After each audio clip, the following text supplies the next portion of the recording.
Jen, go ahead. I was muted briefly. Oh, okay. I was worried that something else was going wrong, and so thank you for that. It's a relief. So thank you so much for having me this evening. My name is Jennifer Fioretti. As most of you know, I'm the Assistant County Manager for Climate Policy within the Climate Policy Office.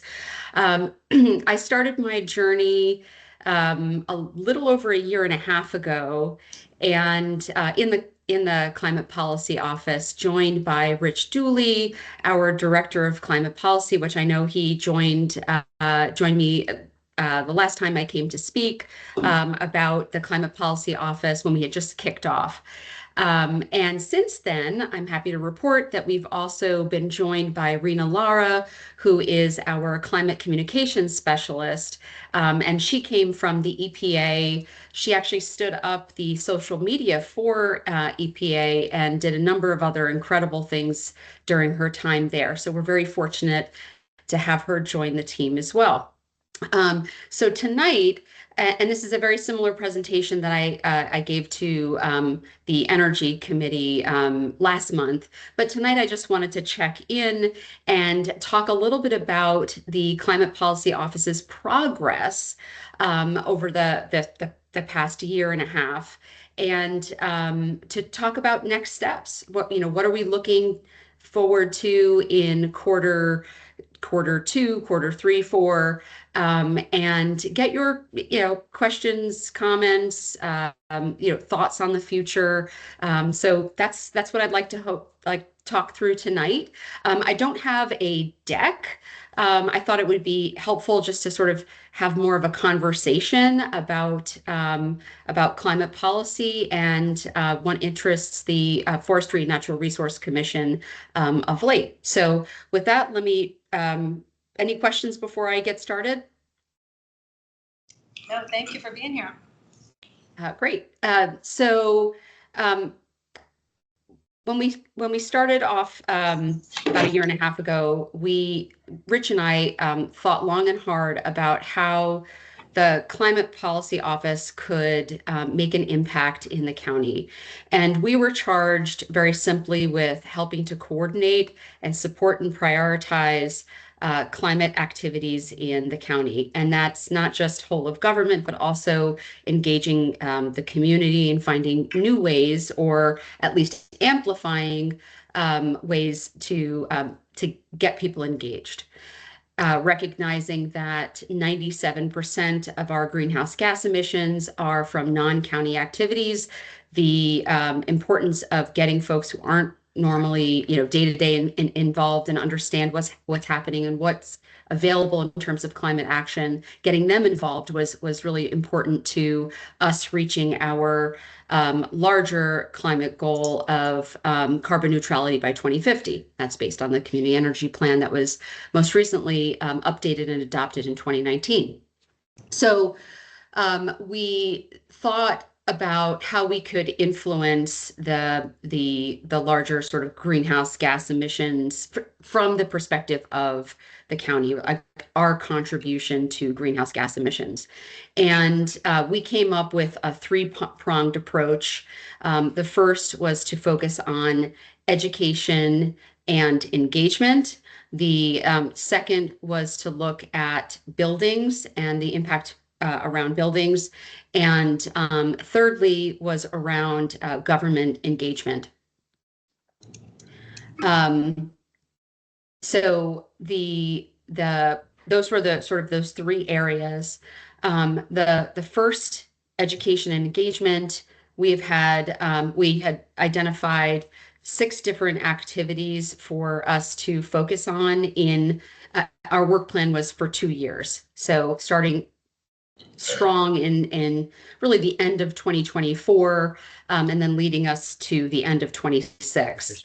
And our priorities on education and engagement really were around one, launching our Get Green mobile app, which we did in January of 2025. So one was to do that. The second was to develop a climate communication strategy, which was also connected to the development of a climate hub, which I'll explain in a minute, along with a climate, essentially like a climate toolkit. And so those were sort of three parts, if you will, of a much larger climate strategy education approach. And then on a separate front, so that was really more targeting residents. And then on a separate front, we were also looking at ways to engage businesses and through what we call a corporate climate leaders. And also we had a separate sort of element, which was our updating and refreshing the county's websites in a couple of different areas, biophilia for one, and sustainable tourism. So in that first tranche, if you will, our one, we launched Get Green, as I mentioned. That was a collaboration with Eco Action. Two, I mentioned the Climate Hub, Climate Toolkit. Back in the spring, we began planning for the launch of, in fall, a gathering of stakeholders, some of which are in the room here or are connected very closely with folks that you all sort of work with and volunteer with, to come to the table to talk about resources that they can use, that they need in order to further amplify their message. So different organizations, different needs, but how can we as the county provide those resources? So we had that first meeting in the fall, and that was actually with Rena Lara. That was one of the first things that she did when she joined us. And now we are busy working to develop the materials that hopefully this group, when we reconvene, will review, ensure that we're getting it right, and then we'll start producing both the digital and physical assets that the organizations that participated in the meeting, this work group, and also others can utilize. So it would be made available for free on the website. And of course, the physical assets would be something that we would have to work with the organizations to produce. And then another piece of this is also training. So it's likely that we'll have social media training that's offered for free by the county for organizations that want to, I don't know, level up their game, if you will, and reach new audiences. So, and then as part of that, we have a climate hub that we're developing. And one of the things that I heard fairly often, even before joining the Climate Policy Office, was that it's really hard sometimes to find what you're looking for. I know the last time I was at FNRC, Vincent had unveiled sort of the refreshed forestry site, which was incredible.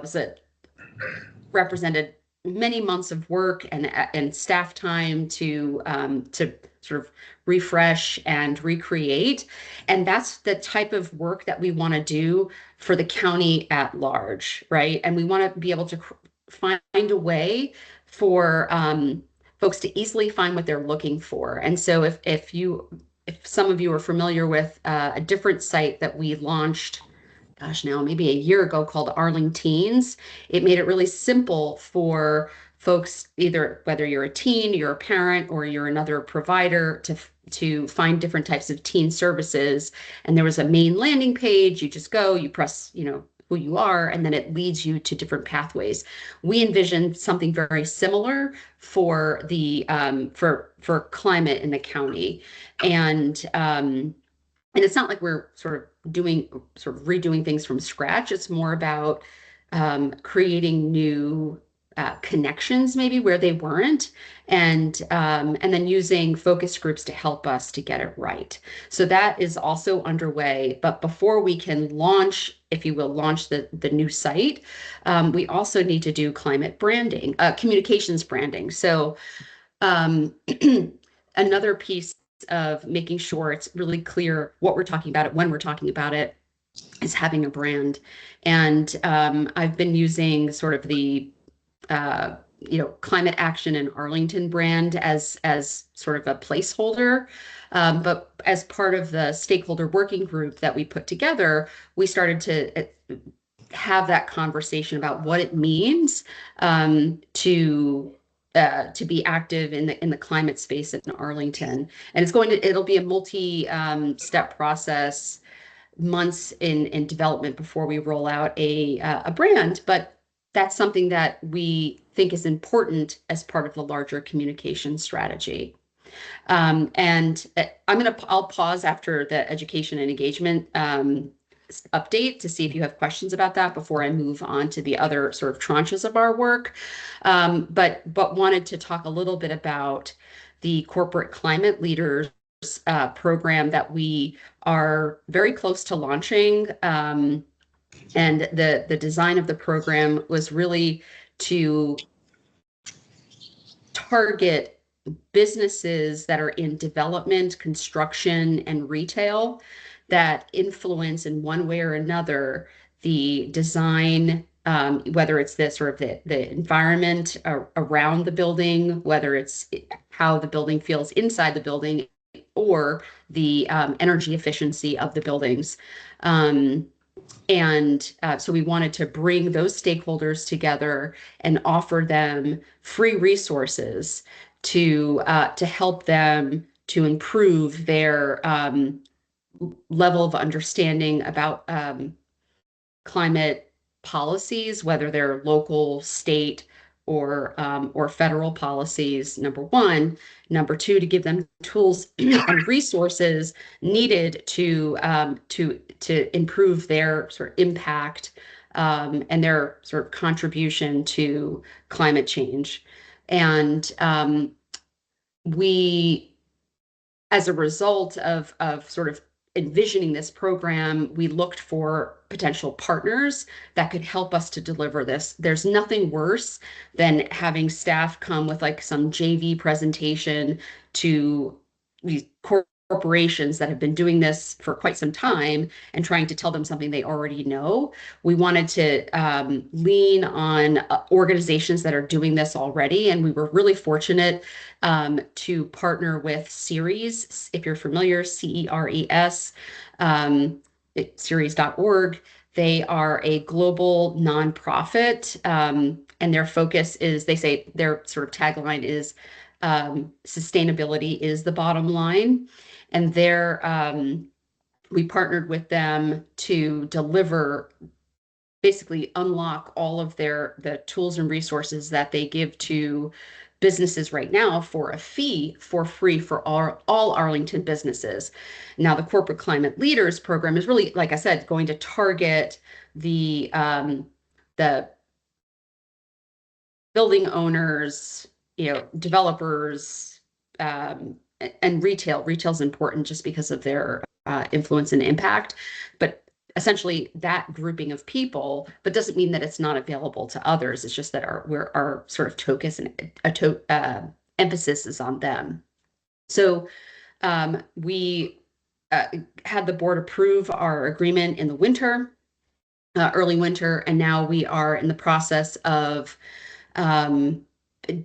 identifying a variety of different representatives that are going to serve on our executive board. So if you're curious, we have JBG Smith, we have JLL, we have the Chamber, and Amazon, and then there is one other that I'm forgetting that we are working. So we're sort of methodically going through our Rolodex, if you will, to identify different types of representatives of the business community to participate, and then they'll help us to. We have a plan for our content, but we want to make sure that's right. So they'll give us input, and then we will roll out the program, which will be probably offering monthly or bi-monthly content. So it's pretty intense of a type of program, but one that nonetheless we see really a real value. And I'm sure some of you were already thinking, well, there's much bigger opportunities here than just at first blush, what we're doing, which is providing them with resources, but hopefully we'll be able to create new partnerships with businesses that maybe haven't really been engaged with Arlington to help support some of our initiatives, which now more than ever is really important that we bring in other resources beyond what we have through tax revenue and other revenues thus far. So that's our sort of communication and engagement emphasis.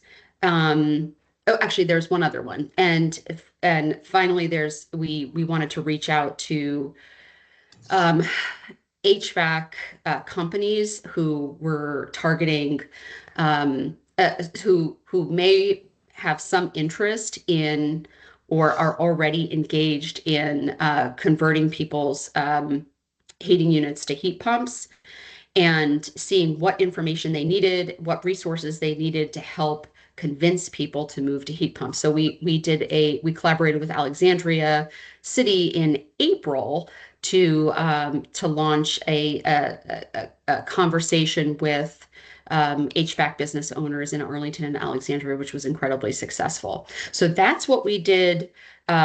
We've done and are currently projects that are underway in the communications and education engagement space.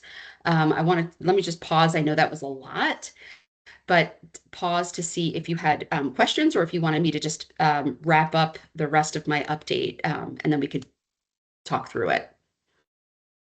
Well, go ahead and do questions now, and we can keep going if that's Sure. okay. Well, thank you, Jen, for that. Josh Handler, good to see you again.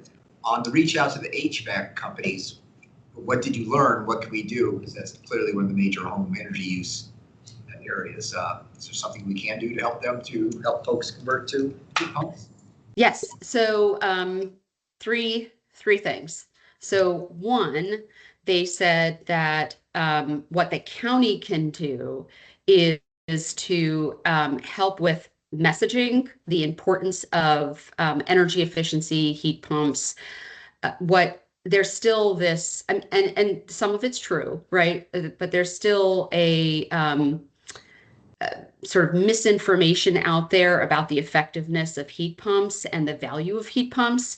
And so they asked, if you're going to help us with something, help folks understand the value. The second piece was that they had asked for physical assets. So it's not just us, sending out messaging via social media or through our newsletters, but if we could create physical assets that were sort of partnered with entities that are offering this service, that they would find that incredibly useful. More because it's like we're a trusted source. There's a lot of legal related issues that we need to consider with that request, but that's a request that they had.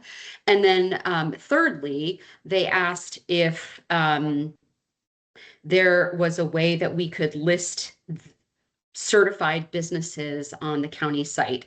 And even when I was in Parks and Recreation, we were asked by businesses all the time to do something like this. And there are legal ways to do it, but we have stopped.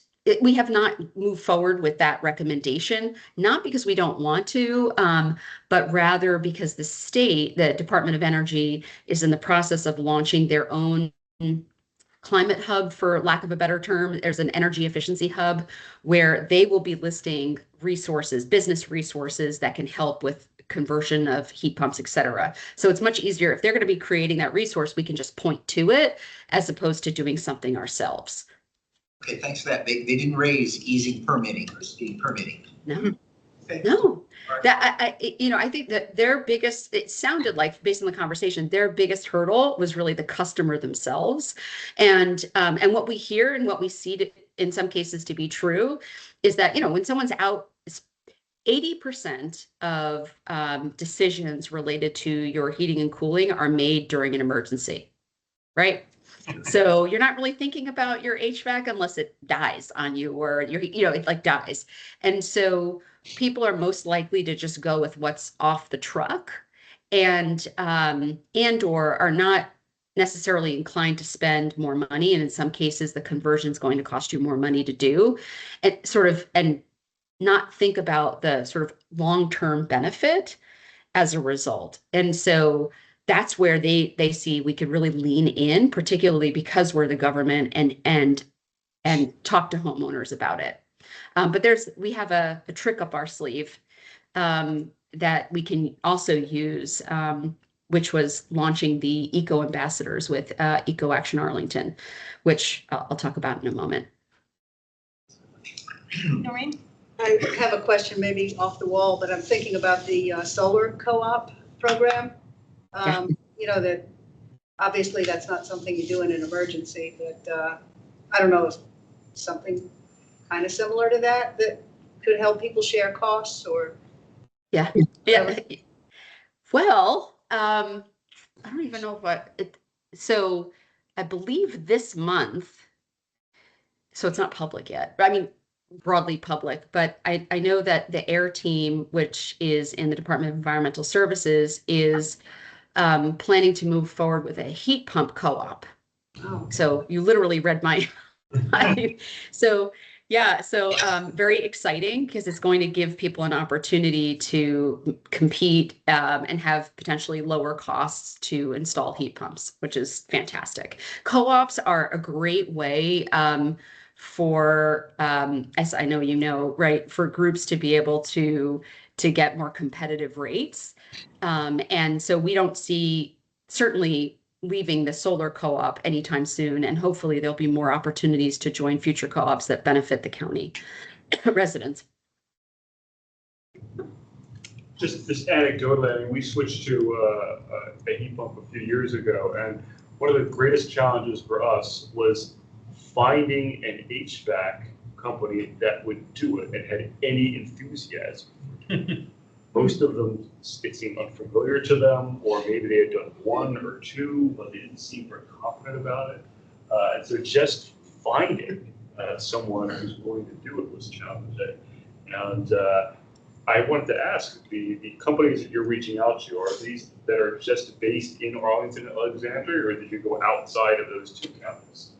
So for our initial conversation, we focused on those that do work or are based in Arlington or Alexandria. That doesn't mean that I recognize that there may be others that are sort of in the area that, like, so we had our which I know is a favorite topic of many, the leaf blower webinar. We had a webinar where we brought in companies that have already transitioned or started as having like 100% electric landscape equipment. And we recognize that there are companies that are working, they have sustainable practices, et cetera. So in this case, like heat pump installation outside of the county, they've never worked in the county, but they could bring those resources here. But for our initial conversation, we wanted to focus on listening to the companies that are doing business in Arlington and Alexandria. It's not a bad idea to go beyond, though. That's fine. Can I also say one other thing, which is really fascinating?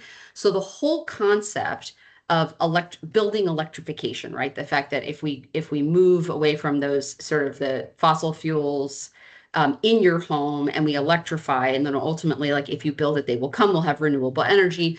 That whole concept of electrification is actually pretty new. I mean, I'd say 10, 15 years old. But before then, people weren't talking about electrifying their homes. They were talking about energy efficiency and all sorts of things, but not sort of full-on electrification. So it sort of makes me think that as a result, because the whole concept is new, not that the idea of heat pumps is not new, but just sort of the demand, that's why we're not seeing as many businesses make that transition. And also because we're just not, as a community, we really haven't been exposed all that much to heat pumps, unless you have like a dual system, for example. So. Oh, yeah. Jennifer, if this is something you want to cover later, just defer it, but you're talking about businesses and other engagement outreach. What about county departments, and what about so many of the 4 or 5 dozen county and county manager commissions and committees many of whom you won't see even a word about equity, biophilia, or climate in their charters or in any of their work plans, because they think it doesn't apply to them. But according to the way these resolutions are adopted, all of those apply to all of them. We just have to figure out how to help them understand how. So are you working in that area as well? Yes, yeah. So that's a nice segue to some of our government work. I don't want to stop the conversation though, but I'm happy to dip into this a little bit. So our sort of second prong was really focusing inward in government activities. And I'm also throwing in policy there just because it sort of fits neatly in that section. But first, and one of the first things that we did out the gate was establish our climate leadership network, which is made up of every single director, every single one in the county, plus their plus ones, which traditionally, many of them bring their deputies. And I think I had mentioned this a while back about us starting this work, and it's continued. And that the primary focus is to educate. We have a top-down, bottom-up strategy, like the sandwich strategy, where we are bringing all directors up to a similar level of understanding of climate change, and more importantly, what's happening in Arlington and how their line of business is and should continue to be engaged in helping to mitigate our contribution to climate change, right? Our Arlington's. And so the Climate Leadership Network was the first step to doing that. So we heard from Dr. Kate Marvel, foremost NASA climate scientist. We heard from Jason Samenow to talk about regional impacts. And next month, we are bringing she was the chief meteorologist for NOAA, but then was just moved like a week ago to, I think, FEMA. But nevertheless, Sunny Westcott is quite the personality and sort of and understands not only what's happening nationally, regionally, locally, but also can make the connection between that and how policy and actions at the local level by line of business can make an impact. So we're doing that. So that's the first piece. And then the other thing that we did was that we required every single county employee, this was back in April, take a Climate 101 course. Every single one. Nobody got a pass. Although I'm still trying to get people to finish their training, but we had great success in getting many folks to take the training. It was a 2-hour-long training. It was not for the faint of heart. It was designed by NOAA for government.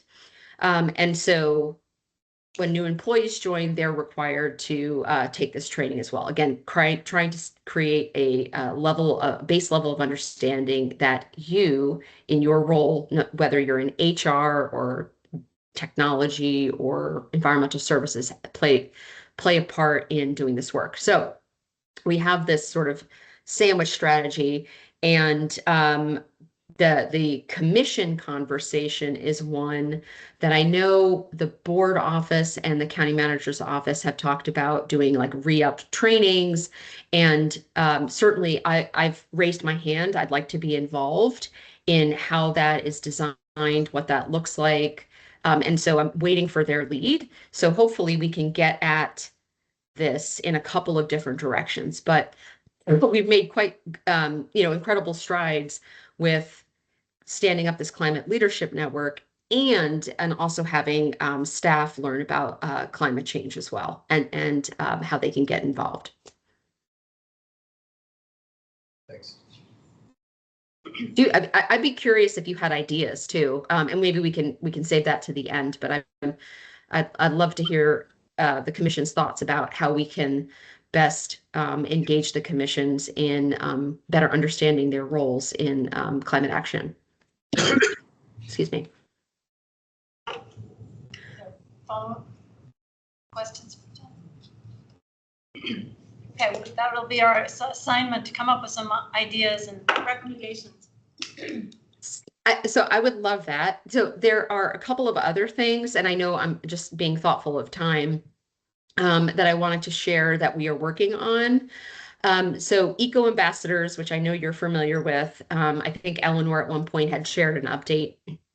That was essentially an opportunity to, we looked at the Energy Masters program, which was incredible, was delivering a good service, but how can we expand it and bring in more people to participate and reach out to the community? This is all about like amplification. And so partnered with Eco Action and the City of Alexandria to launch this program, and there was 36 applicants in the inaugural sort of first class of eco ambassadors, of which 30 were Arlington County residents. So that's a success. And they each get to choose, either they can work on a project because they have a 20-hour contribution requirement to be an eco ambassador. They can either work on a project that we create in 3 different categories, or they can come up with something themselves. But the 3 categories are energy efficiency. So energy in general, residential energy primarily, but it could be multifamily as well. Transportation, in particular, e-bikes, and then solid waste with a focus on composting. And so we want to start small, but we think that there's an opportunity to grow the eco ambassadors into different areas. I had talked to a couple of the commissioners around this table about the idea of potentially finding ways to support other volunteering efforts like Armin and tree stewards, not wanting to duplicate work, but if there's something that they can sort of slide in to do, and that's missing right now, like what could that be? So the beauty is that we have these incredibly, like these trained volunteers that are ready to go out and speak on behalf of county programs and initiatives, and hopefully we will continue to get sizable applicant pools so that we can continue to train folks and get them out there in the community. So eco ambassadors is a big one. And then I wanted to talk a little bit about our policy work, which I'm going to end on Josh's favorite one. But first and foremost is CPACE. It is essentially we amended an ordinance to enable commercial entities in order to make energy efficient improvements, or that could be stormwater improvements. Sometimes they don't have the cash to do it. The financing is not available, in their capital stack. And this CPACE ordinance essentially enables a commercial entity to get super competitive financing for those specific improvements, which ultimately help them to complete their capital stack and finish their project. And I just saw recently, both in DC and in Maryland, there are some incredible projects that are being approved with CPACE financing. Obviously, different state, but the kicker is that it's for adaptive reuse. So I know we're following closely what's happening with the county's adaptive reuse policy, and CPACE is being used to fill the capital stack and to get environmental sort of improvements along the way. So this is hopefully, particularly because the Arlington had passed the adaptive reuse policy after our CPACE ordinance was passed, or updated, that I should say. Hopefully we can utilize that to enhance the value of the buildings that are being adaptive, repurposed, if you will. So that's one that we did back in November of 2024. And then of course, leaf blowers. I appreciate the FNRC's engagement thus far on the topic. I am planning to go to the board on the 27th and present the engagement findings for the engagement that we held over the fall, and to submit recommendations on next steps. So that's Josh. I figured that one might be of interest to you in particular, since you've had many questions about our progress. Not that others didn't, but I just I thought you'd appreciate that. Thank you. So Bob Benson here. I have sort of a question and a suggestion, I guess.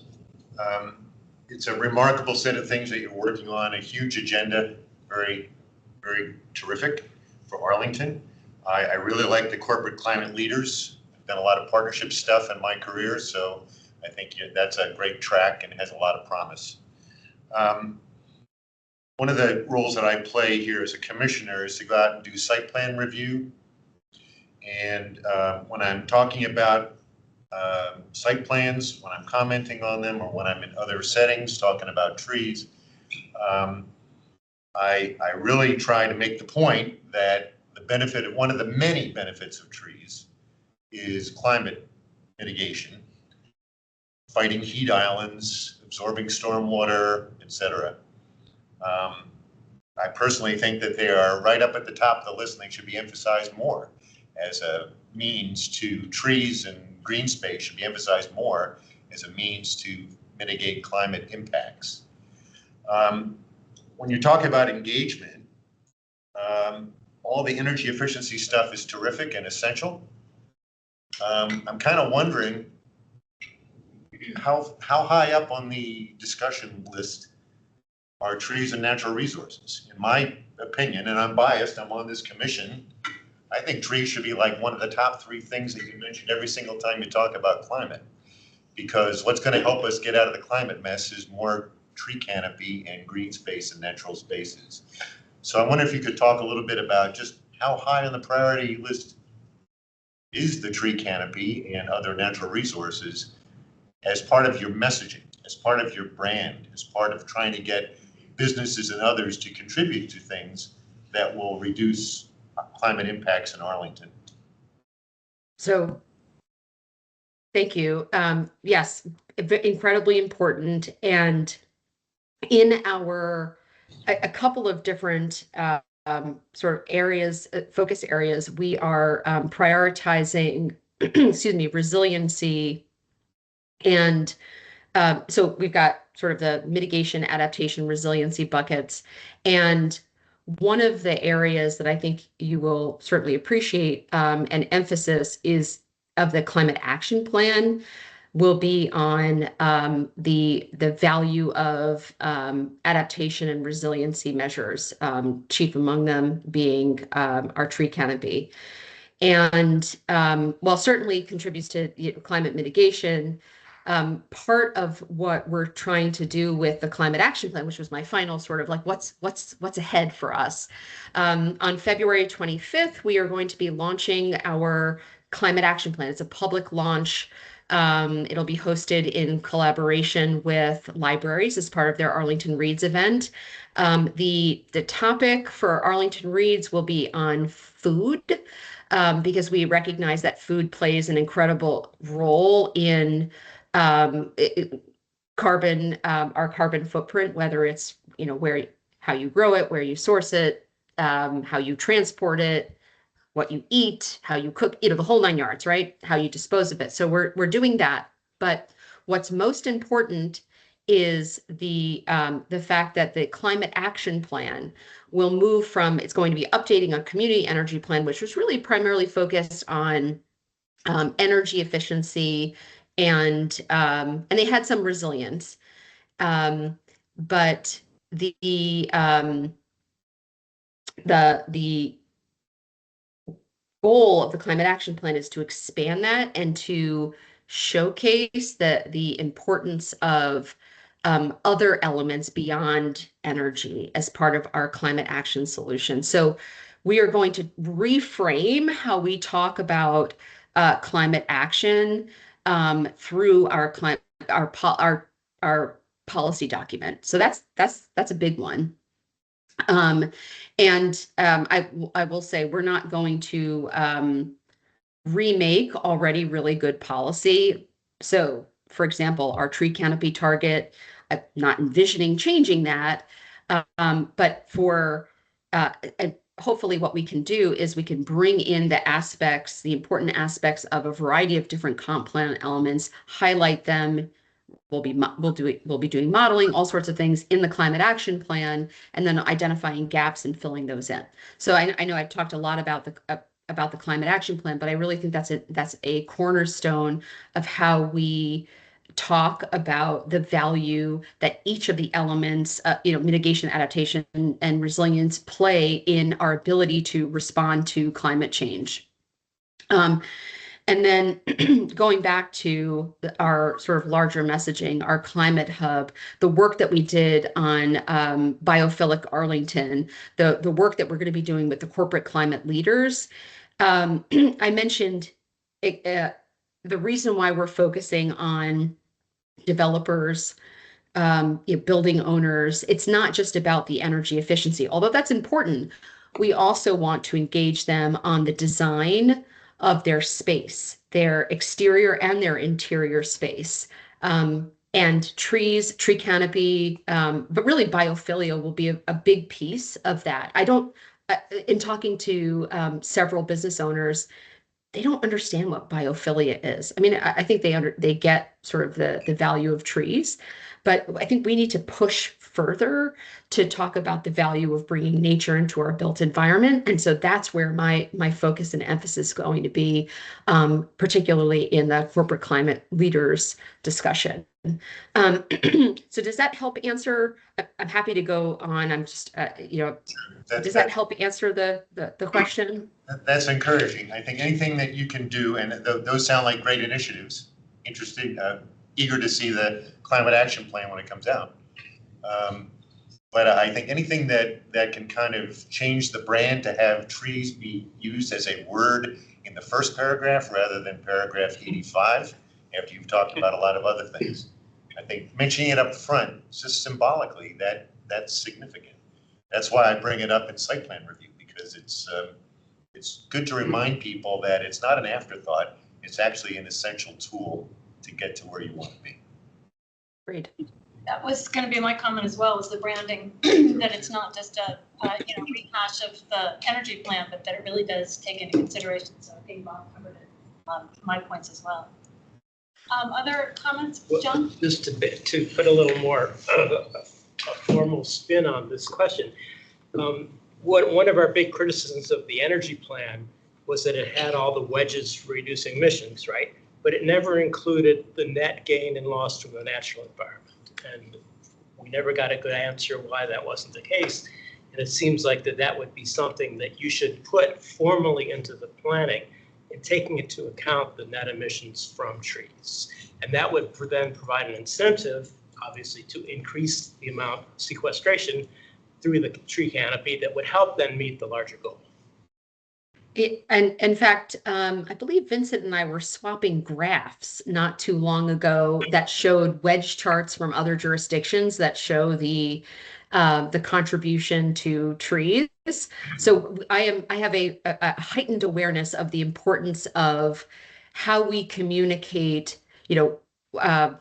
Phil used to say, what gets measured gets managed, from Peter Drucker, and he's absolutely true. I mean, we want to be able to show and measure and clearly communicate the importance of trees. So I hear you on that wedge chart, and we will have not only an interdepartmental working group, but we have an external advisory group that we're putting together that will have a broad representation from different organizations. So we'll also lean on them to help us to guide the look and feel, the content of the document as well. Can I add to that? So I think, is this right that the COG climate action plan had that wedge in it as well? And I think you can already see on the regional scale what that carbon capture is, if I'm not incorrect, and we would be able to take that information and extract it and put it into. I'm not committing, Jen, to doing that, but that information is out there already, so you can look Right.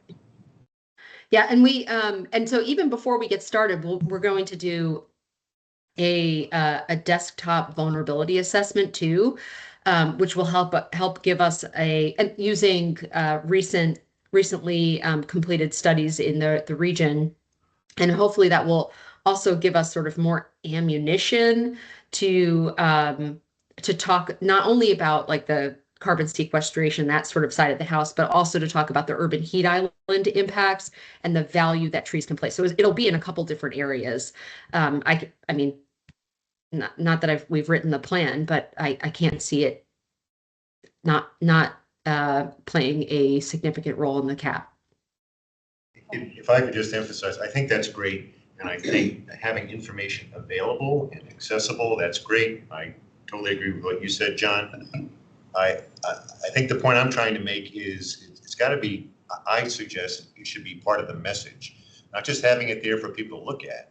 But when I go to site after site and the plan is to clear cut site after site, we need a message from the county to say, you're actually losing benefits here that are significant. And if you save some of these trees or had a better plan, it would actually make you more money and be beneficial in ways that outweigh the additional cost of planning around that. Because right now developers just say, oh, we'll clear cut it because it's the most cost effective way. So any messaging that the county can give to help us kind of fight back on that a little bit would be very beneficial. Not just having the database so we can all look at it if we choose to, but actually a message from the county along those lines. I'm taking mental notes now. When once we have our sort of climate communications brand set up, the goal is to establish a series of different lines of communication on climate action. So I could see easily us talking about the value of conservation, et cetera. Excuse me. And so this is the type of thing that as we're designing our communications, I could see, even if you were willing to have Lara come with me for a future commission meeting, we could have a discussion about what that messaging looks and feels like. How do we get the right, how do we hit the right sort of tone as we develop those pieces of content? Great, thank you. That'd be great, thank you. Other questions? John? Thank you. Sorry, Jen, as you had your list of corporate partners, did you mention Dominion Energy or Power and their kind of outreach? And I just didn't hear you. So they are it for the corporate climate leaders. So we have like an executive committee that we is that what you were referring to? I think so, yes. Okay, so it's kind of like, you don't know what you don't know. And I'm not in the corporate space. So what we really wanted was folks that are sort of live and breathe it, particularly in Arlington, who can help us to make sure that the content that we're providing is the right content, right? It's not just falling flat.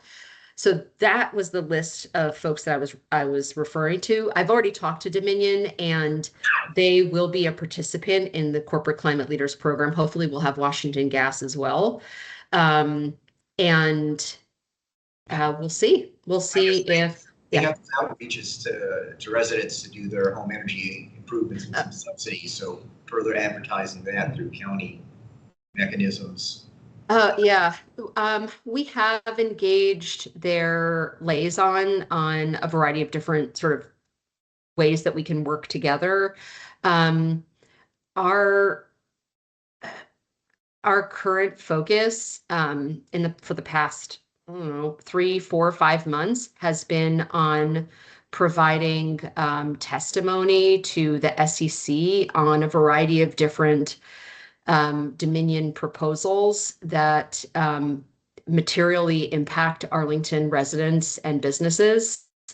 In fact, last week, no, not last week. Oh my goodness, it's like the days are blurring. A couple of days ago, Steve Burr, who is our energy manager for the county and air, and I went to Richmond to submit our public testimony to the SEC on net metering, which is related to the compensation that individuals get for their excess solar. So I say all this to say that we've been trying to influence how Dominion communicates with residents through that lever. That's an example, but we've engaged on demand side management, where we're talking about the enhanced communications, virtual power plants, also talking about enhanced communications in our testimony. So it's a bit of a dance. But Jennifer, this seems like yeah. a big topic, and I'm sorry then to bring it up here at the last minute. I'd almost say we should spoil your next evening and month from now, and maybe just talk about that issue specifically. But I think, I don't know where we are on the agenda. I don't want to, if we got time, we can discuss it, but we don't, okay. Yeah, So, I let's leave it for Another future day. discussion. Yeah. Thank you. Sorry. Okay, thanks. No, I'm Sounds great. happy to, and my apologies. I know I'm giving you very long-winded questions. There's a lot behind it. Lots So of stuff. I'm happy to come back and speak in person. My apologies for not being there physically in person. I had a conflict which prevented me from doing that, but I'm happy to come in and talk about these topics further. Okay, thanks. Thank you for taking the time tonight. It's great to just hear what you've been doing, and it's been a lot. So I appreciate your keeping us updated. As you know, No, same. And thank you so much for your time. Appreciate it. All right, we'll see you Thank again you. soon then. Thanks. Bye. Good night. Yeah, that's a whole. Yeah, I know. Thanks. Yeah, this way. Whole other topic, so we're not gonna mention that. Sorry about that. Okay, next on our agenda, this is the work plan, is the charter update. I know there were a whole lot of edits on that, and it's a bit messy. Happy to send out a clean copy. This again is, you know, as you look through it, you could tell it was pretty out of date. We did not yet adopted the Forestry Natural Resource Plan. There's a whole bunch of other things. The biophilic resolution and things were not fully represented in there. So this is the recommendation that I was going to send to our Susan Cunningham, our new liaison, and be able to go over that with her. So she may have additional suggestions. In looking at it too, a couple of us were talking about this too, that it looks like it's edited thing, you know, that we might want to go through and maybe just clean it up so it reads better and maybe change the order a little bit because it's a little bit herky-jerky. But so I was more interested sort of in the content.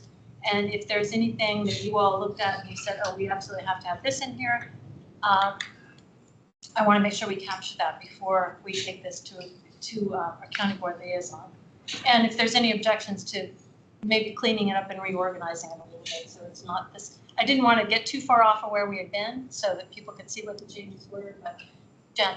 I just had a quick question. On the one about education and outreach was changed to promotional and educational activity. I'm just curious what promotional is. Let me look and see. Sorry, it's sort of the middle of the page. Which page? First one. First page, okay. So there's introduction, mission, a bunch of bullet points, and then the next little paragraph starts. Oh, the commission may undertake studies, develop recommendations, that one? No. The Yeah. last bullet just before that, all right? Oh, I'm sorry, promotional and educational activities. Yeah. Um, Education and outreach, I get. Promotional sounds to me like we're gonna sell something, so I'm just curious why we changed it to promotional and educational. I'm not objecting to it, I just don't I understand. think promote maybe is what we're focusing on, promote. Okay. But so maybe promotional has different connotations, so we could probably change that. I just didn't know if we're gonna have to go, like, sell something somewhere. I'm We're just kidding. selling trees. Girl Scout That's it. cookies. Door to door. Yeah, I know, right? Okay, I will pull it up on the screen too, so people can look at it, maybe point at things. okay, that'd be great. And it may just be me, and my No, bad I think English so. And- language training, okay. If there are things that stand out, that's what we're looking for, so if it doesn't read, It's the hard sell version of raising awareness. yes. So on that first paragraph of mission, words natural areas were deleted. Just wondering what was the meaning behind that? Was it covered elsewhere or? I think it was more the broader natural resources. Commission. Health and state urban forest and natural resources. I think that was it, just the numbers just covered it, but. Well, later on, we talk about natural spaces. I kind of like it because I guess I'm not entirely sure what natural resources is in Arlington because I keep thinking, do we have oil wells here? That's my own kind of logical slip. But I think it's good to have something in addition to urban forests, because we've talked about a number of times about the smaller patches of land that here or there are around Arlington that deserve some attention. I just associate those with kind of this idea of natural areas or natural spaces, full of parks and what have you. So I just offer to leave it in there, actually. Okay. Just say natural spaces and resources. Yeah. So I don't have to repeat natural so many times. That's good. Okay. Yeah, that works. Now I'm lost what we already did. Natural, so what did you just say, John? Natural spaces and. You can say natural spaces and resources. Okay. Enhance. Okay. Otherwise, you're right. Let's get outdated in certain areas. So thank you. Do we want to take out promotional and just put educational, like to Jen's point, just educational activity? Promotion is a fine word. Promote, maybe instead of promotional, it should just be promote. Okay, well anyway, let me. Yeah, I mean, there really is, I think there's, educational, you typically think of fairly programmed, more formal and more broad, but it is a kind of a raising awareness thing. If you don't know what you don't know, you have to start somewhere before you get to education, because you have to know that you want to have education about it. So One could argue raising awareness is educating people. It's also promoting it to them. But actually, I mean, no, you could argue education and promoting awareness are two separate sides of the same coin. You can promote awareness without promoting awareness. Right. So, but that's right. we're splitting hairs here. No, it is, yeah. Maybe we'll take out the AL on promotion, so it's promotion instead of promotional. Okay, the alpha. I mean, But I wouldn't say it that a depends if poster promotional board- is an adjective for activities or a verb, right? I mean, you Right. can do it either way. Right. I wouldn't typically call a poster board education. If it's sort of high level, superficial, but raises awareness, that's mine. But it is splitting hairs, so. Well, I mean, to bring deer in, which we don't need to do. Raising awareness is they're killing the fucking deer, right? Yeah. And then, but education is, well, we need to kill the deer. Right. It's two completely separate things. Yeah. Yeah, okay. Identify job and both. Right. Okay, I think we're probably going to come back. I'll take those 2 points and clean that up in some way to be. Yeah.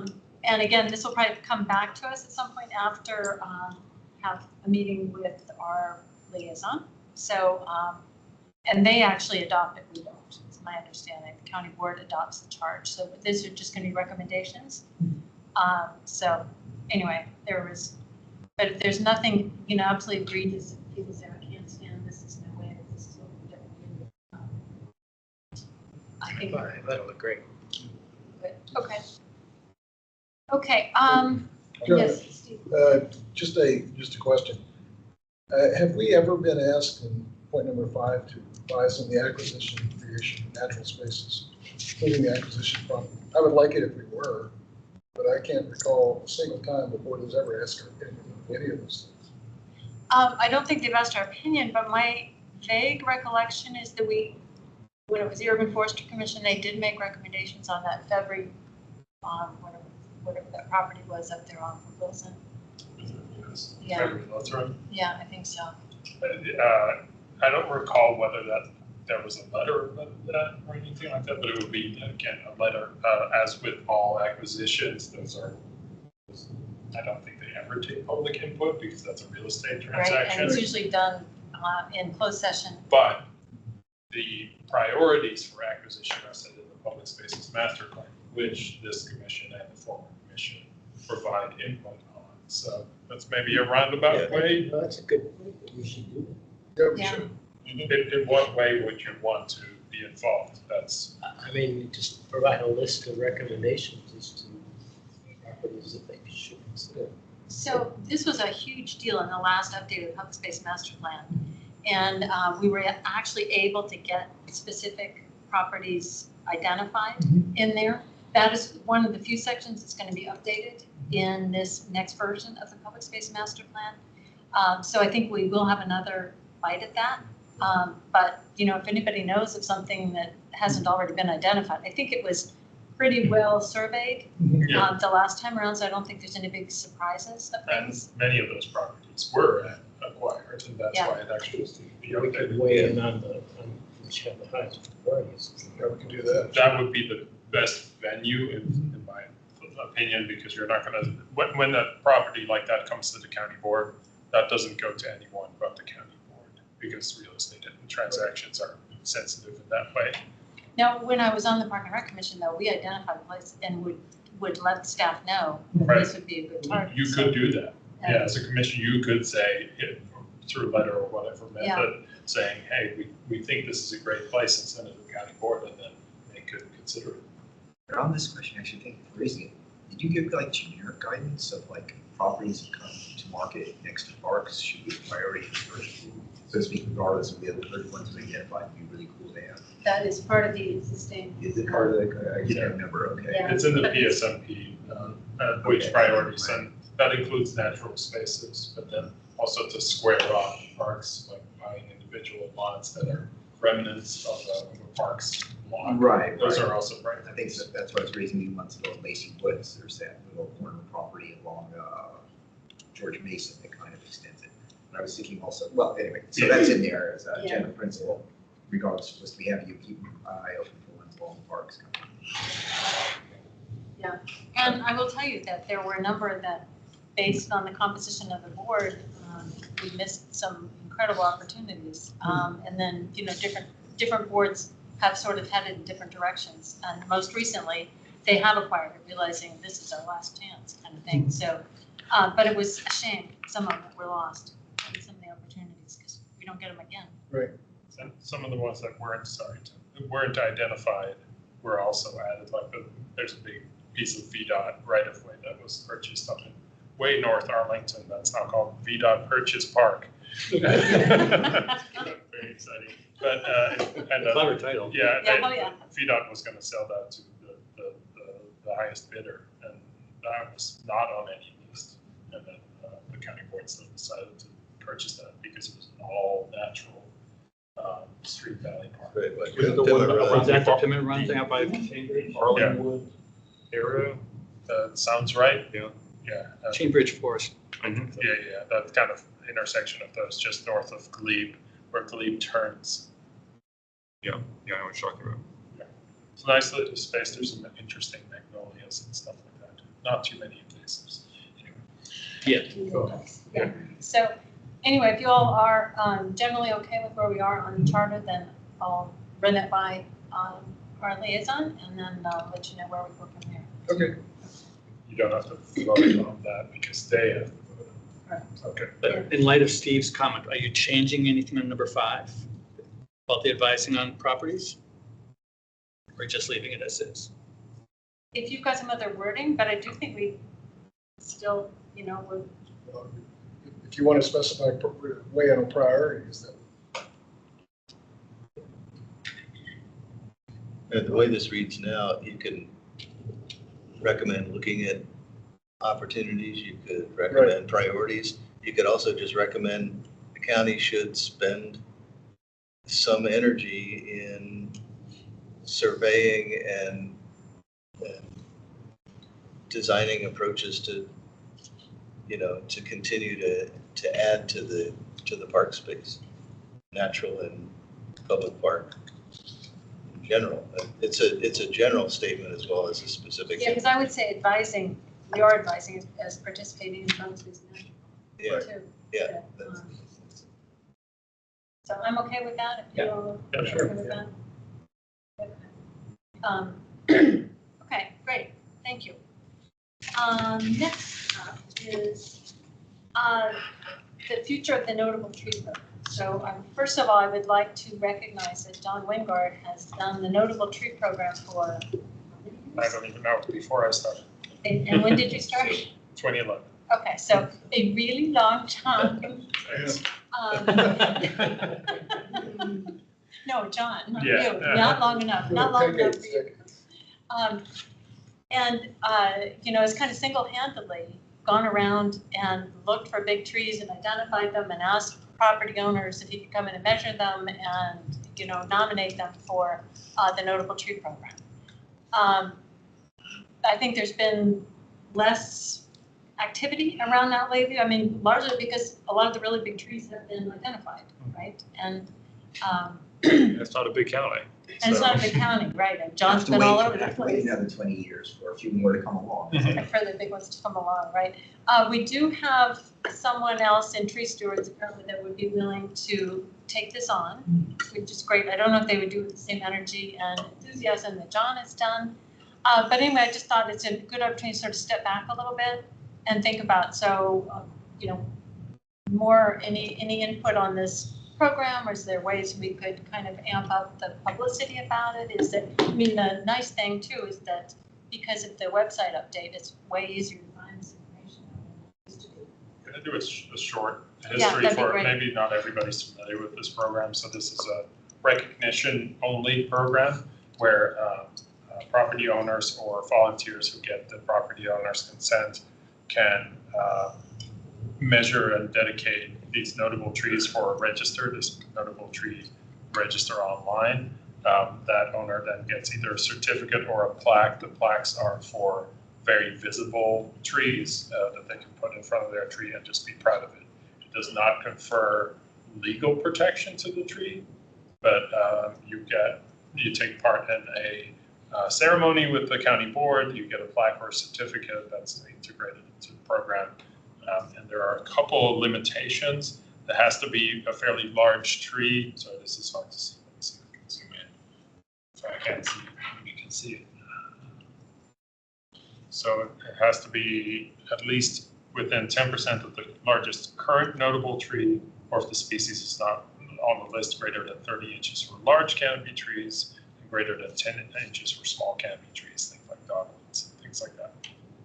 It can also have quote unquote neighborhood value. You kind of have to prove that, like the neighborhood, I don't know, it was founded around this tree or whatever. I don't get a lot of those. I think I've had 2 or 3 in my career here. And a unique species, which is also neat. And they cannot be an invasive species. Sorry, one more thing. Every year we get a list of these together before October 31st for the next year's recognition.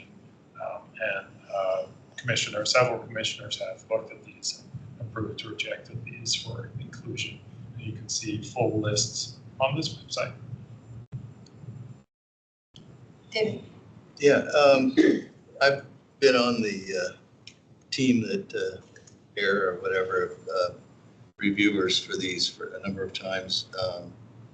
And as we're talking about all the different things that this commission does, it just keeps coming, especially when I heard that John was not going to do it anymore.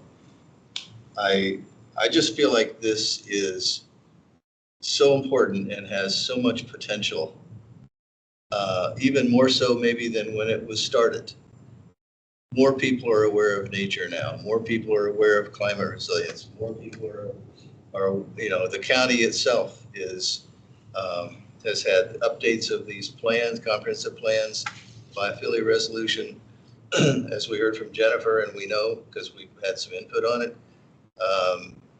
Climate resilience, trees are a big deal, and you can see it out there in public events and talking with neighbors and what's happening with neighborhood conservation programs that there's a resurgence in awareness of the value of trees. When was the website updated? A couple of years ago. I would like to the new system. Yeah. Probably 4 or 5 years ago. Okay, so it seems to me that maybe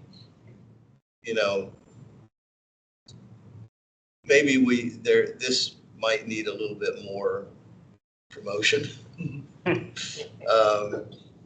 And raising awareness about how this is something that can matter to individuals and to neighborhoods.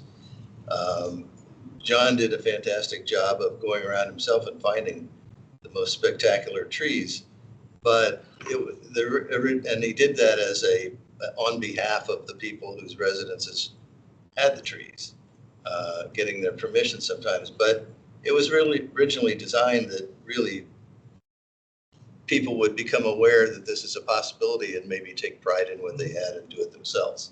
And I think we kind of need to shift back a little bit toward that, do it by trying to make, but I don't think I've ever seen some of the DES push-outs or any of the other county push-outs that ever mentioned notable trees. I think we need to do more of that kind of thing. And I don't think that the supply of noteworthy trees is extinguished at all. I just think that, maybe over the years we've culled the top few percent, but there's still plenty to be recognized. And I think in terms of the public messaging, that is more important now. I agree with David. I think pushing on making it a big event is a good idea, but I'm wondering if there's a way we can distinguish winners of native owners of what native notable trees versus non-native. I appreciate that there's no invasives can't be there anymore. We changed that in this commission. Mm-hmm. Yeah. That's a big step, I think. So I don't know. I haven't looked at it since we made that change. Yeah, there were a handful. There was a very nice looking white mulberry that was rejected because of that rule. And then there are some ones that people are sometimes sad about, like Japanese maples on our invasive plant list. Chinese elm is on our invasive plant list, so those were no longer. Do you find that to be sufficient to keep that distinguishing? I mean, non-native trees, if they're not invasive, provide a lot of benefit. Some non-native trees that even have wildlife benefits. So I personally think it's okay to keep the non-invasive, non-native trees in. And we've not that many, but you get things like we had a handful of deodar cedars, and what's the weird one? We have probably the national champion Cobus magnolia, but they don't recognize that because it's a non-native tree on some of these properties. So we get a handful. It's probably 10 to 20% of the nominations are non-native trees. So maybe we fix the problem. Well, you're not getting invasive plants on the list, but there are existing ones that were adopted before that change. Yeah, just thinking of what Vincent's observed, that really has only seen a couple of these community important trees. I wonder if we could push that a little bit more. I mean, for example, the Lion Park people who were complaining about their oak that was being destroyed. They were saying this was important to our community. And there are probably some more trees around the county where the community, not just an individual landowner, feels that it's really important for their sense of community. And I don't think we've ever really kind of sort of publicized that angle. That might be something to pick up on a second tier where people come in and say, well, this is not about a tree that's on somebody else's property. This is really important to our community. I mean, it can be on somebody else's property. Yeah, we will recognize notable trees on public property as well. The one exception that we take to that is we will not put a plaque up on public property because they just get mowed over, and we don't have, unfortunately, not great enforcement of that. So right. But we will put it on the register, and it'll be visible on the map. Yeah, I wasn't necessarily thinking of public property trees, but just the sense of community spirit. Sure. There are probably neighborhoods that feel a particular tree is really important to them for whatever reason. And it could be on a shared private property as well. Yeah. You could just get some information out through Laura Simpson and the Arlington Neighborhoods Program, through all the neighborhood association representatives.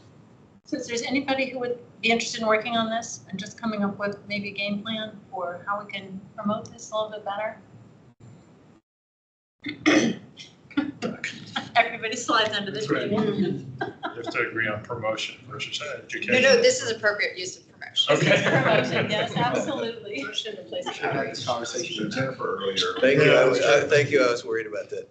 We do post about it almost every year in Arlington now, the county program. There was one through the one realtor person that posts regularly on Arlington now that posted about it in 2025.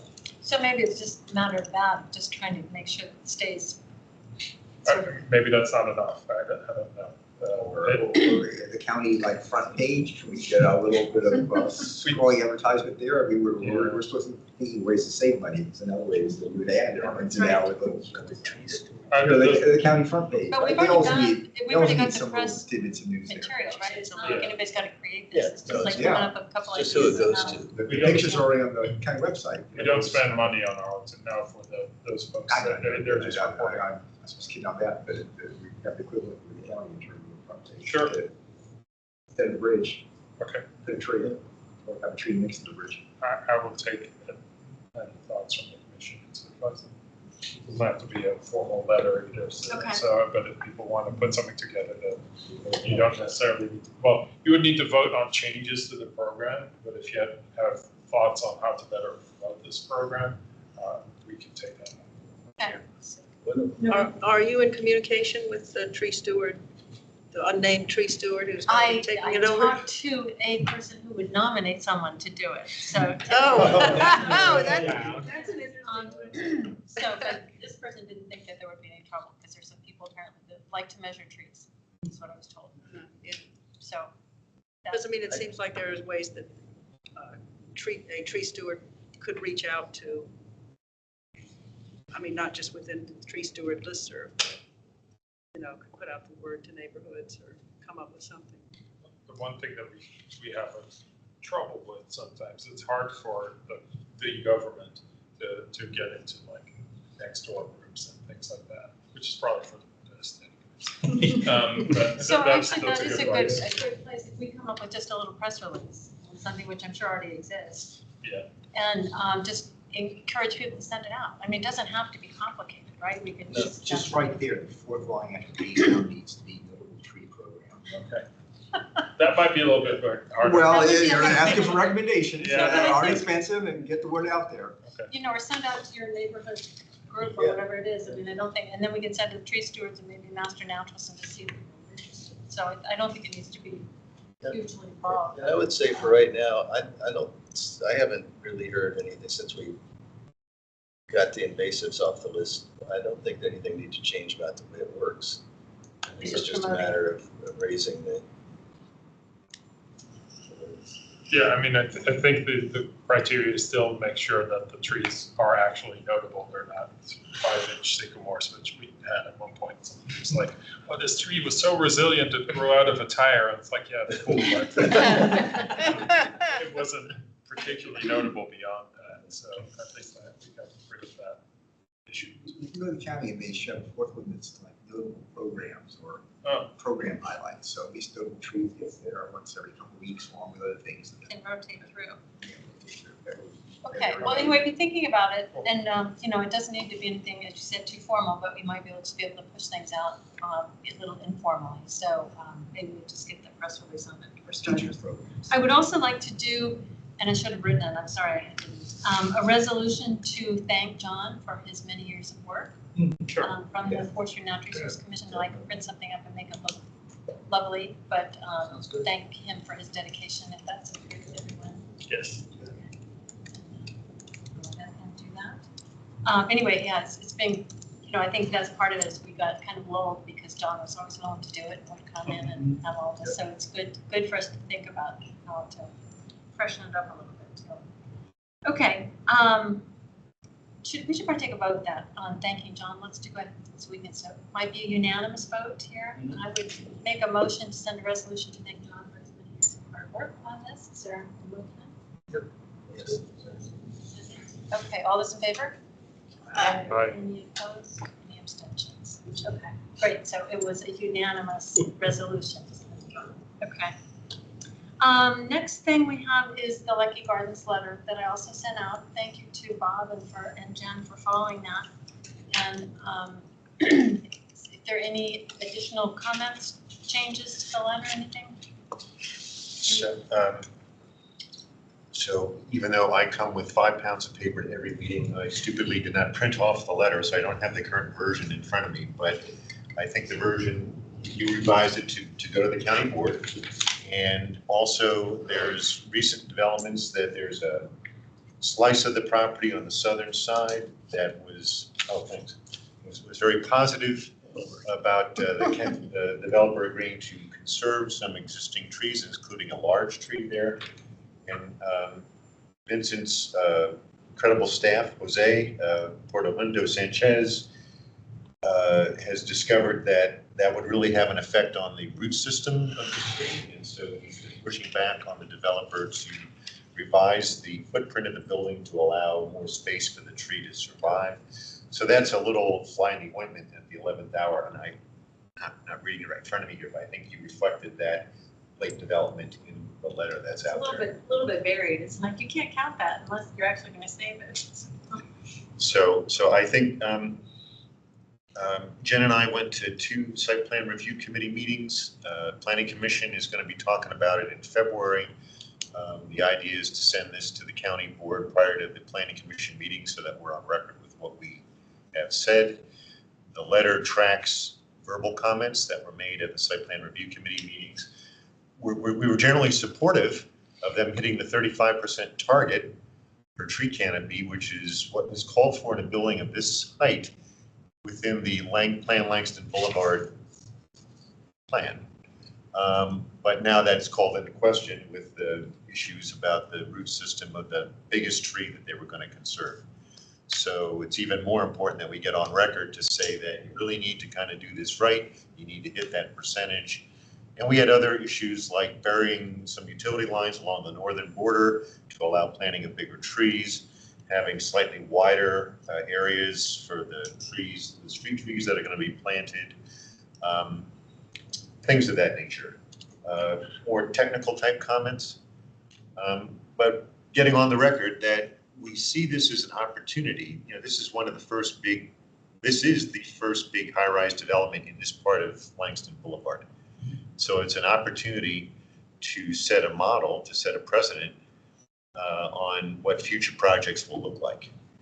And our Jen and I think would agree, and tell me if you don't agree, Jen, but I think we would agree that if they just kind of do the bare minimum, then that's setting a precedent.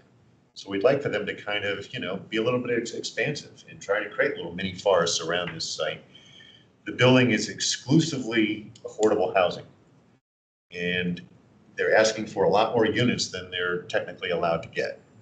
And that's a good cause. But for people who can only afford affordable housing moving in there, we want them to still have a nice neighborhood with trees and shade and all the health benefits and aesthetic benefits and environmental benefits that provides. So affordable housing should not be an excuse to kind of do the bare minimum as far as tree planting and canopy is concerned. So this gets us on the record on a number of different points. And happy to answer any questions. I have a question, and maybe it's more for Vincent, but just in general, the idea of burying the electric. I mean, I know I've got a neighbor who I keep trying to encourage them to plant a tree in their front yard, and no, because, you know, we buried our electric wires. And is that a hindrance? I mean, I know, you know, you got a problem if you got wires overhead, but are wires underground also a hindrance to planting the trees? The biggest problem we encounter with underground electric wires is the faults associated with it. With these big buildings, you usually have to have a big transformer, and these are usually housed in these vaults that are usually in the sidewalk, and that competes with street trees. We even had it to the extreme on that older site plan project at 4000 Fairfax Drive, where several street trees had to be taken out because the vault was so big that it couldn't accommodate those 3 trees anymore. They then had to find other ways to compensate for that.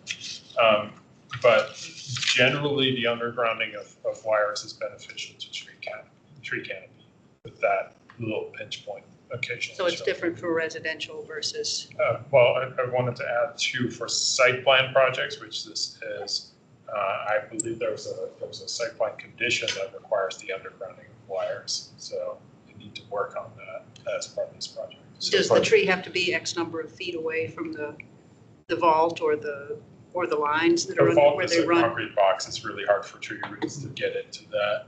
There's usually very little conflicts with that, but it takes up space. So, and we do try to give the tree enough space. It's more about whether the tree has enough rooting space and whether there is a conflict between those. And that's why we have soil volume targets. Do they put them in like a conduit underground? Or? Usually with these kind of size projects, they do, because if the electricity fails on a building that size, that's more catastrophic than an individual single-family home. And these conduits are much easier to maintain because you just pull the wire out and put a new one in instead of having to dig up the entire street. What I'm not sure about is whether these are the wires for the main power for the building. They run parallel to the building. Right. It's actually owned by the Lee Heights property owner, not by the owner of the Lucky Gardens property. So there needs to be some negotiation to happen to bury the wires. At the meeting, I think I would say that there was pretty much unanimous agreement among civic associations and even county staff, and certainly Jose. Jose's been doing a terrific job. He's really fighting for a lot of these things on this property. And I think the feeling is that you're going to be digging a giant hole anyway. Let's fix the problem with the wires underground once and for all, so that we can then have a nice row of big shade trees that would be more of a boulevard look than just a couple tiny trees. Which is what Langston is supposed to be. Yeah. All the areas around it. Right. So, any other comments on the letter? Oh, I like the idea of underscoring this being the first major project. Get it right to set a precedent for future development in the area. And efforts to meet the 5% plan. I think we need something stronger, like they should be meeting 35% plan. I'm just pausing because while you guys have been going to meetings, I've driven by and watched the Housing Commission presentation on it, and it is going to be a shock to take those kind of low-rise apartments, have a bit of greenery around them, and put this huge structure in there. So anything that softens it, particularly extra trees or more tree canopy, we should be underscoring that. It's just south of that kind of very steep parking lot. That just really does need some more greenery there in the area to deal with some perhaps flooding and runoff issues as well. So yeah, no, thanks. It's overall, yes, for the letter. Okay. Do we have a motion to adopt the letter? Right, so Second? Any other discussion? All those in favor? Any opposed? Any abstentions? I just want to add one thing, just Yeah. on the, I think it's fine, but this is, as far as precedent, as Bob said, this is all affordable. Housing is a big deal in Arlington. But that doesn't mean that to make affordable housing means you have to cheapen the site and make it a less desirable, less healthy place to be. That's not fair to the people who are going to be occupying the affordable housing. So that's really almost a cynical approach to just try to maximize the space and diminish the quality of the space. And I think we don't want to see that repeated. Perhaps Edison, just a concept, I thought it was going to be partially affordable and partially market rate. It's entirely. Entirely, thank you for clarifying, okay. I would just note all the board members of the county board have put out their letters of their priorities, and all of them are like affordable housing, a huge priority. So I think it's just us thinking about the language we use to recognize that, but also promote what we want to have, because they're not going to affect that's their priority. And they say very little about the environment, frankly. Yeah. Realizing that we just voted on and Adopt. approved Yes. that. may I just go back and take one last look based on the conversation we had with Jose the other day, just to make sure that that's prominent enough that, or do you think it's okay? That's right in there.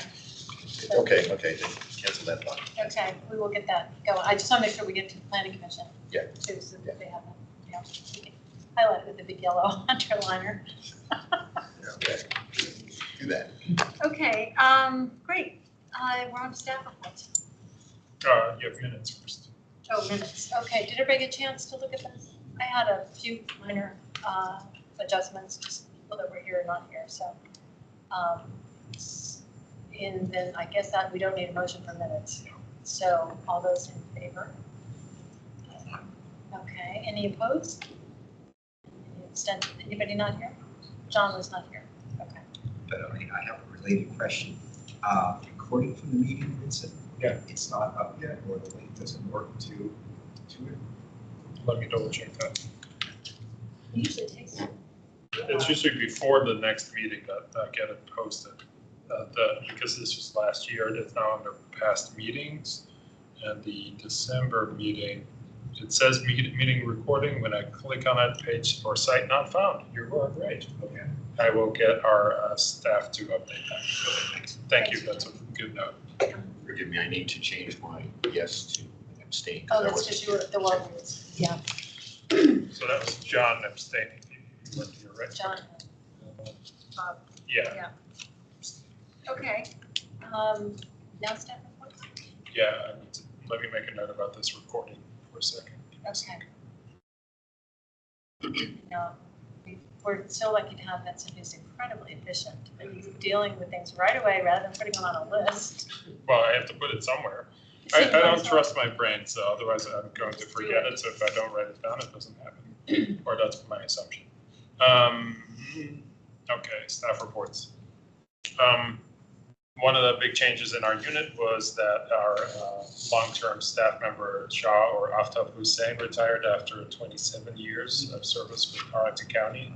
He started as in mosquito control, and then during our big recession in 2008, everybody kind of just like shuffled around, and he ended up in urban forestry. He had a background in entomology, so that helped with this position. So he retired actually January 2nd. We will not be able to hire him for that until at the earliest July. Position at that point. We've been doing some mass mulching. The giant pile of mulch at our solid waste department was getting so much that they were closing it to additional brush coming in. So we had already started preparing to get some of that mulch off the land. So we're taking 400 cubic yards off of that pile. So hopefully that helps. Do they ever consider giving that to private companies? Yeah, that's what they're doing right now. Okay. Yeah. Or delivering it for free. I can ask that, but I don't. Please do. Yeah, It's still a good deal. It is a good deal, but Yeah, still, it's could be a better deal. a very cheap deal for what you're getting, I'm sure. You know, on that note, I ordered in last spring, after Vincent said something about there was a plethora of mulch, I ordered a half load. And that pickup truck, that dump truck came in front of my house and it just kept coming and coming and coming. And I'm like, it's supposed to be a half a load. I swear, it was like a whole dump truck. They were trying to get rid of it. We got a double load. I shoveled that stuff. You've always got a quarter load. Oh my God, yeah. So if you want mulch, I bet you can get Actually, more for community projects. More than you pay for. Community projects, and they charge us that. Well, you get more than you bargained No, for. no, no. Yeah, yeah. It's a bargain in a way, but Sure. then you got to deal with Right, exactly. it. The deer project started. I'm sure many of you have heard of that. One thing we're still working on, we're researching whether the obius wasps or the wasps that were going to attack our emerald ash borer population are actually in our environment. We have not found any from our traps yet, but we have not done with all the research. And because, next topic is Quanika Stover, our tree planting coordinator, got promoted to urban forester. That position is vacant right now as well. hopefully I can hire for that sooner than not. Do you know whether you'll be able to? It's HR is very quiet right now. Yeah, I don't know the answer to that question. So you're down 2 people now? Yes. Been worse, but it's not great. Especially right before a storm. That's true. Always bad. We are preparing for the storm this weekend. Luckily, we have 2 contractors instead of 1 now available to us, so that was helpful. And what was the last thing? I don't know if anybody was here during the when the Millennium expansion for the Arlington National Cemetery happened. But we had at that time rescued some large old growth slices of trees. And those were in Oak Grove Park for a while, but they started deteriorating, so we brought them back in. We're looking for a new home for those, and maybe a plaque and recognition so people know what they are.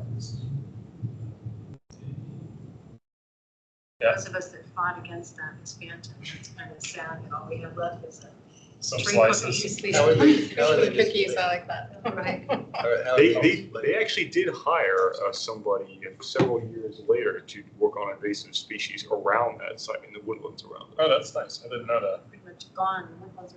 All the. There's still some left. Yeah, there's still some left. Three, There's still some ravines. No, Sorry, it's not that I'm bad. bitter. Yeah. It wasn't great, but they actually. kept the growth that was recognized as having had no disturbance in the past. But the not so old trees still have to go, which still 150. The Arlington National Cemetery. Oh, that part right. This was like 2014, I think. Something like that, and they look like a bomb have gone off. Construction, sorry. And actual last thing, we are doing a pilot project in Quincy Park, trying to see if we could take our circuit maintenance program and look at parks to reduce risk in parks from dead trees and harvest trees in that space. So I'm still working on that. And then we're ready for the snow. Okay. Other questions? Anything for, one thing I have to mention, because I've been involved in it too, that was in Vincent's report, is we are trying to figure out if we can save at least a few of the trees from the Gulf Branch project. It's in And again, I know that I just had to, anyway, so Yeah. we're working on it too, but to, for some other purpose other than chipping. So, Sorry, well, comment on some reports. Sure. Bill, thanks for the readout of Waverly Gardens. Sure. Because I also had the same impression you. I made personal comments that they could reduce a few of the units and get a little more green space. And again, listening to the Housing Commission meeting, I think I said last time, it was kind of interesting to hear about like the Gardens, Waverly Place, and then the Walgreens. And yeah, they're all talking about them in the same meeting, but they don't seem very well coordinated in terms of the overall impact on tree canopy plus traffic and things. So are we up for a letter on that one as well, or what's? So I feel out of my league here. I feel overwhelmed. I've been to one meeting. I walked the site with a tour. I've been to one meeting, and there's another meeting next month. I'm going to see if David, my backup, can join me. They have a pretty good sales pitch, the contractor. And I don't have enough history to know how this compares with previous things, but I mean, he's pretty much saying this is the only thing that's going to work. And the planning commission members, they're kind of worried about the affordability, and their affordability concept is it under 2 million or not? And it's a lot. It's not a, I don't know the acreage, but if you look at the design they've got on paper, I couldn't figure how you back the cars into the garages. It just looks tight. That's my personal impression. So, but my FNRC hat on says, well, why can't we cut down the number of townhomes and make some more space? So I do think we have room for a letter. I just don't know about the timing. he says one more SPRC. So the SPRC in February is to talk about focus on transportation, traffic. And then it goes to the planning commission and the board. I don't know the order. Is it also landscape? Usually the second SPRC is transportation and landscape. It may be, I don't know. So, I mean, I think it's a real long shot. They're going to change anything unless the staff are telling them it's too overstacked. I don't think it would take did you have success with it? The hotel, Pentagon, you're suggesting to take out about 6 units to improve the lower end of that. Usually you don't have success on these things. Right. I think that the Hotel Pentagon ended up having a nice green space, which I supported, which was, and I encouraged them to embellish that as much as possible. Since I have the floor, I would say, I think whether they're lined up to do it and it's all a done deal or not, I think we need to make the point that we need more trees, and here's the opportunity, and this is setting another model for townhouses along Langston Boulevard. So let's not build a little wealthy person slum. Let's have some green space there. I mean, right now, we talked a little bit about this at Parks and Rec, and there is this very slim wedge along one side. 9,000 square That feet. does not look even all that feasible or usable. I don't believe it is. As like a public space, and you're kind of like. Yeah. I don't believe it is. Well, It's hard to see how they're going to get much use out of this other than, claiming that this helps meet their tree canopy. That was the corner public space for the Artist Senior Living project that was a couple of owners ago, I guess. Mhm. However, the Artist Senior Living was a C-shaped 6-story building with the north side open, and inside that C was a completely vegetated garden for all the residents because they were seniors. They needed to go out someplace. I wish I had it on me. So it was a lot more Here it is. open This space. just pulled it up. Oh, there you go. It's a lot more open space. Than The person who's been going to these meetings for us actually had a diagram of the shrinking of the open space with each iteration of this project. Well, that's- how it gets smaller and That does smaller as it goes down. And now we're, 9 or under 10,000, which was the goal, was my understanding, is at least 10,000. And now we are under that. Bill and I have talked about that, the number of units might be a problem, but another culprit, if you look at that, is how much of because of the way it's arranged, how much of the space is just dedicated to automobile access. Yes. So they're cutting so much paved space. So I think compared to what that picture looks like, I think they're going from 3 to 2 access points for automobiles. I think what I wrote back in my public comments is they should eliminate the 4 units across like the top row, or however you think about it, and that would create more and more south space to make greater frontage on Cherry Hill Road, right? Because that's going to be a shock to have all these townhouses just right on top of the road and give you more green space on both the north and south side. And if you want to go a step further, eliminate this bottom row, one on either side, to create more of a buffer on the east and west sides. So can they still make money without 6 units there? I know what the answer would be. I know what the developers. You know what they would say. I know what the. They're always- They would make more The money answer if is those 6 always. units there, but Yeah. they're probably making enough money if they weren't. I mean, his valid point that I took on board was previous developers haven't gone forward for financing. So we're the only ones that are smart enough to create a project that's going to make money. Right, this is the 4th. So here we are.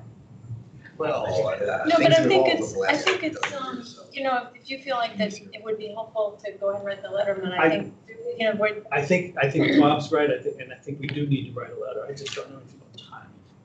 if we had it ready for the next meeting, we should be okay, because you've got one more SPRC, so we should be in cycle to get it to the planning commission before their March meeting.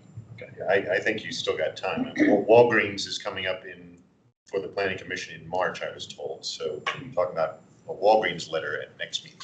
Right. Probably Waverly Gardens is in the queue after that. Just a second time, it's called Waverly Ridge. Yeah, Thank you. this was actually my error. Yeah, sorry. If you read that before, that was on the agenda. I remember, we were really rich, yep, thanks, yep. But the planning commission meeting hasn't even been scheduled yet, so you have time, I believe, if you did this in February.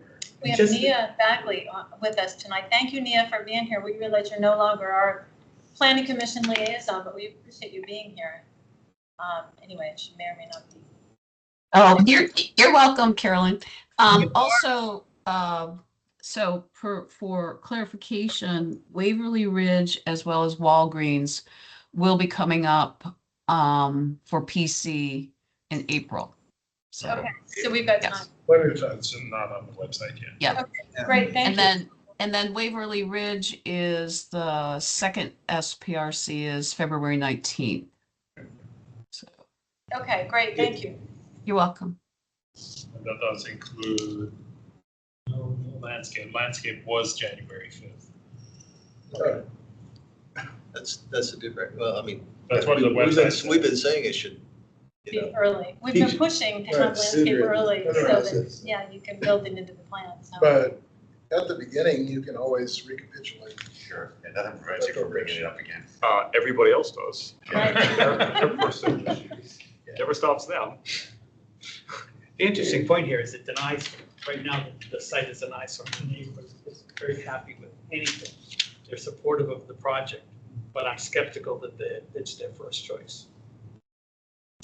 I was hoping the county would buy that park space myself, Yeah. but there you go. It's, Yeah, it is kind of a wasted opportunity, isn't it? It's been vacant for so long. Right. how many units are there? 47. 47? But I do think it's helpful, especially on Langston Boulevard, to, all these, as these projects are marching along. So this one really is off from Langston. It's in the corridor, of course, but behind it at the top there's another big building.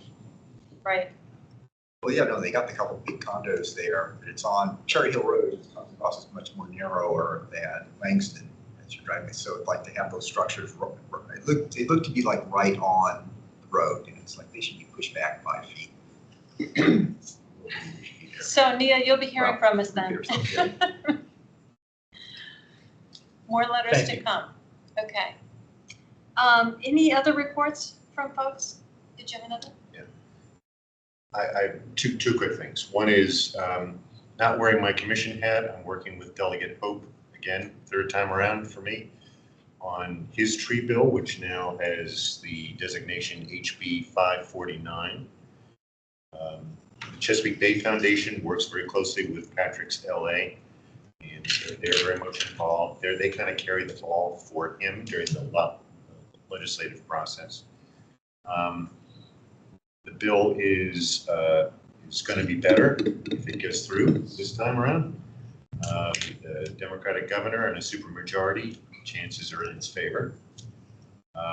It doesn't go quite as far as I would like for it to have gone, but it does give localities the option to write or change their ordinances statewide, localities statewide, the option to change their ordinances or write new ones if they don't have them, to set minimum percentages for tree canopy for different types of density.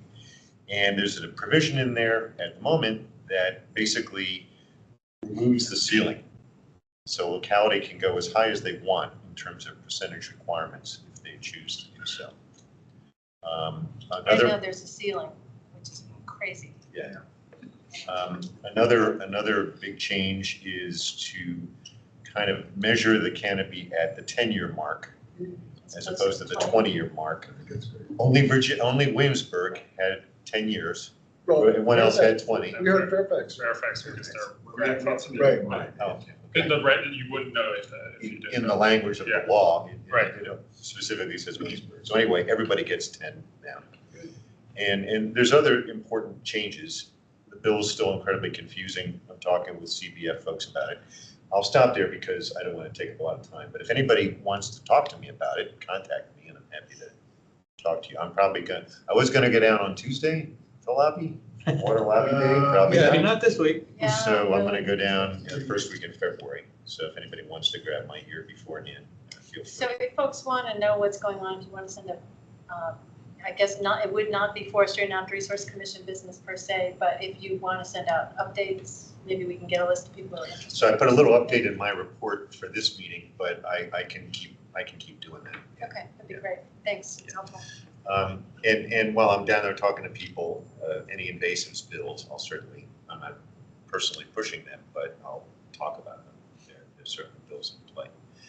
The other thing I wanted to mention, Bill and I are continuing to work with Stephen Bernheisel and Vincent, Jen Souls, Tanner Prime with APS. John Marlin now is involved on following up on the APS DPR, how we can do things together even better paper. And we just had a good meeting the other day with everybody down in Vincent's offices. And we're working at 2 levels. We're working to kind of do some pilot things at a couple schools to figure out how we can get volunteers out there to understand where they could find inventories of plantable spaces where trees could be planted, opportunity areas, as well as to identify where there are areas where invasives are a problem. Try that out at 3 schools is our target, and then to use that to come up with a template and sort of a process so that that can be replicated at other schools that are interested in doing that. And that could lead to a bigger program to have better management of trees on school properties. There's a lot of other ideas on the paper. I'm working at a different level. I talked with Kathleen Clark of the school board about a week and a half ago. Reminded them that they got this paper. She was quite interested, and I'm going to take it back to other school board members, and I'll follow up with her to try to generate interest on their part to kind of say, thumbs up, do this. You know, give Stephen and Tanner and others on the APS side empowerment to follow through on the good ideas that are there. The big theme of the paper is efficiency. We know that we're not going to get a $50,000 budget boost to do stuff. So the whole idea is to do it with available resources. And there's a lot of ideas that are in play to try to do that. So again, if anybody wants to ask questions of Bill or me offline, happy to talk. Maybe Stephen, do you have any comments you want to add? No, Bob did excellent. That's what I was going to say is that we met, but I think he gave a good wrap up of what we talked about and somewhat our steps forward, at least for the immediate time. Great, thank you very much. Appreciate your participation in all of that. Okay, anybody else have any other, Lisa, do you have anything from C2E2 that we should know about? We put together our action plan for the year. I was tagged to anything having to do with forestry, natural resources, tree canopy. So excited to continue working with you all on that. But the only other thing that I wanted to plug was what Jennifer mentioned about the climate and cuisine library talk on February 25th, where they'll talk about the climate action plan, but also how food relates to climate change and being more aware of that. So everyone go to that, support the libraries, support climate action plan. That's all I wanted to share. Lisa, could you say more about the 25th? 25th where and what time? Yes, it is February 25th. I believe it's at Central Library. That's Wednesday. Yes. And they have the event on the library website. They also created a Facebook event for it, if you prefer that. And it is from 5 p.m. to 7:45 p.m. Thank you. At Central Library. That reminded me, there was an item that I forgot to mention in the staff report. The staff, this is undirected, staff are looking at options to create a food forest in Arlington County. So we're looking at different spaces that might be able to support that. Hazelnuts. Hazelnuts are one of the native hazelnuts would be one that we could look at. Yeah. That's what you want, hazelnuts? Okay, look at that. Yeah. Thank you. This is in its infancy, so but it kind of ties into the climate and food. An orchard. Yeah, exactly. Sorry, one more quick one. At the county board organizational meeting early January, Matt mentioned there's going to be a couple of town halls that they're. Yeah, they're increasing their kind of outreach meetings. yeah. Engagement. Does anybody know what the topics of those